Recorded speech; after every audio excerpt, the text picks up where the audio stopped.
great. We're at St Bottolph's Church in Skidbrooke. It is a really hard place to find, but once you find it, it's surreal. You had to park down the bottom side of the road there in Skidbrooke, B-R-O-O-K-E. It's not the only sign you see is when there's a tiny little heritage sign, because they have to do that these days to say St Bottolph's Church. Apart from that, good luck. Your sat nav will take you in all sorts of directions as mine did. But we got here. You walk up the wonderful track to get here, which one of my colleagues has got a nice picture of the track coming up, ready for the website. But when you walk in, you get this different type of feel to it. It's a 12th century church. Amazing. It was decommissioned, if that's a word to use, sanctified in 1973, but it's still here. All these graves are still here. There's so many stories about this church, some that I truly believe as well. We've got the Headless Horseman. Yeah, they're fairly common in ghost stories, aren't they? Oh, well, it's another Headless Horseman, there we go. Whoops, there's another one. Oh, look, did you see the Headless Horseman? There's loads of them around. What's different about this one is that we have the Screaming Knights. Not Headless Horsemen, Screaming Knights. And what's even more interesting is the groups of witches from Lincolnshire and Norfolk that travel here, almost on a pilgrimage, and take umbrage to the church and do various rituals within it. There's talk of sacrifice within the church. Bear in mind, it's since 1973 that's been closed. It is pretty much in the back of Beyond, 20 towny, I guess, and you could be screaming and shouting and no one would hear you. You know, no one could hear their screams, quite rightfully so. You're not going to hear them here. It's under the English Churches Conservation Trust. But from what I can see, the only thing they probably do here is just make sure it's secure for people to come in under health and safety, and probably give it a little sweep through from kids or whatever, or people that come up and cause a bit of havoc. I'm quite interested in the stories of the Satanic sacrifices here, because you truly get a sense of something quite sinister here. But amongst all that cynicism, there's something that's quite surreal as well. There's stories of the dimensional chamber. It's been said since the 1600s that there is a tomb in this said land. Whether we find it, who knows? But there's supposed to be a tomb in this said land that if you get to it, recognise it and can sense it, you get a dimensional change. But we'll see what that means. But I think there's a lot of things that is here but not seen, most definitely. But let's go in and show you inside.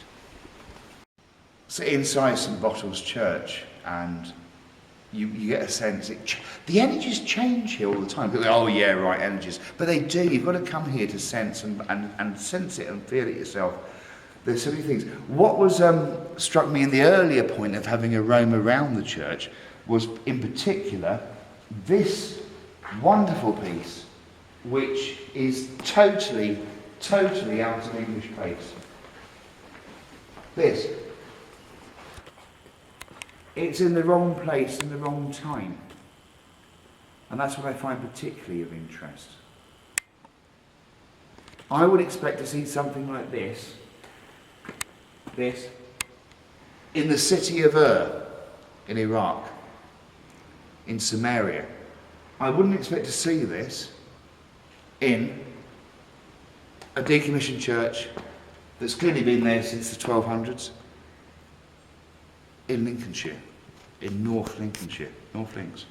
So it's amazing in that way. I also particularly get a bit of an interesting feel when we look at this particular object, and that, I think, is absolutely amazing. Now, the sad thing is, as we know, this isn't old. The stone itself is old, the words are old. Someone has carved this in afterwards, in modern time. So whoever the artist is, he's done a very good job. But what I particularly enjoy about this artist, he's got both the hands doing this.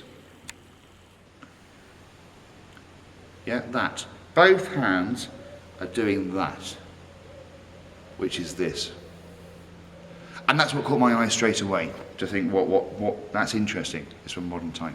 But as we have a feel around, we can see the amazing structures. You can see the original The original structure up there, which is absolutely amazing, with its very medieval, as you can see, it's a very interesting style.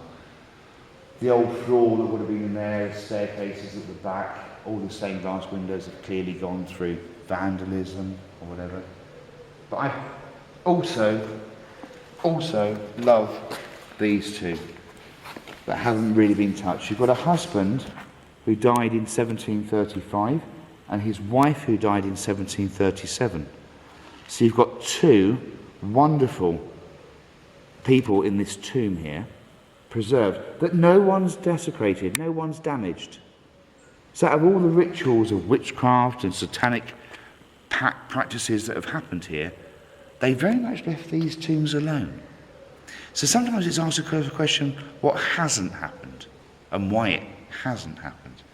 And then we start to see the reason why. Because if we look to the left, we can see, whether any of you guys out there that are going to watch this video can actually read parts Latin. This is a transition from Latin into modern English, so it's a very mixed, matched type of language.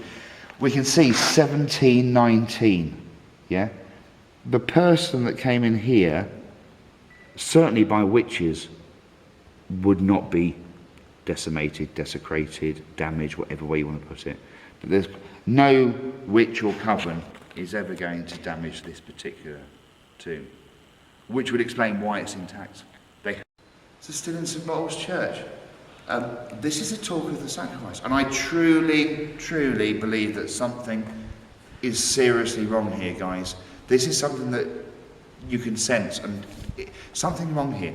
If we can look down here, we've got where something, an animal, a body, something has been dragged down here, all the way down, from one end, from point to point, excuse the pun, but from point to point.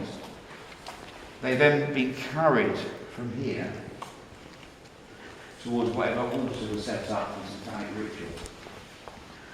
Placed down, which I would imagine them being thrown down to bow, because that's what I would expect in a Satanic ritual, that they've been forced to travel from point to point, raised at that point, forced down here, and then brought before the high priest, who will be here. It doesn't leave much to the imagination as what would have happened here at that point that that person or animal was brought to this particular point. And the energy here is immense, is absolutely immense. I would expect that something very, very wrong has happened here. Okay, so in St. Botolph's Church still, I can sense the energies change. Now, the two names that spring to mind here today at St. Botolph's Church in Lincolnshire, in SKIDBROOKE. I nearly said the wrong place. SKIDBROOKE is Jessie. I don't know whether that's a Jessica or a Jessie. And certainly a Florence, a Flo. And that's the